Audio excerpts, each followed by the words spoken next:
کیا green card holders کو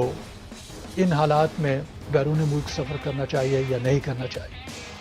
بہت بڑا موضوع ہے، لیکن سب سے پہلے آپ نے دیکھنا ہے کہ آپ کی ضروریات کیسی ہیں۔ اگر یہ آپ سمجھتے ہیں کہ آپ کے لیے ضروری ہے کہ آپ اس ملک سے باہر جائیں اور بیرون ملک سفر کر کے آئیں، تو ظاہر ہے کہ اس میں آپ کے پاس ایک طریقہ کار موجود ہے۔ وہ طریقہ کار آپ کا گرین کارڈ ہے۔ اس گرین کارڈ کو استعمال کر کے آپ ٹریول کر کے آ سکتے ہیں۔ اب کویشچن یہ کہ کیا بیرون ملک سفر کرنا یا نہیں کرنا چاہیے، اسی لیے میں کہہ رہا ہوں کہ یہ بڑا ایک سبجیکٹو ڈیسیجن ہے،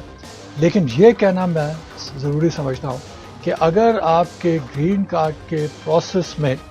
کچھ ایسی چیزیں شامل ہیں کہ جس کے اوپر ایک کویشچن مارک نظر آتا ہے، تو پھر آپ کو اس کے بارے میں 1000 بار پہلے سوچنا چاہیے۔ اور پھر آپ کو معلوم ہے کہ جو گرین کارڈ ہولڈرز ہیں، اگر جس وقت انہیں گرین کارڈ ملا، چند لمحے کے لیے تصور کیجئے کہ اس میں کوئی فراڈ تھا یا اس میں مس ریپرزنٹیشن تھی، تو یہ ایک بہت بڑا کنسرن ہونا چاہیے اور دیکھنا چاہیے کہ جو کچھ بھی اس سے پہلے کہا گیا کیا اس کا مداوع ہو سکتا ہے یا نہیں ہو سکتا۔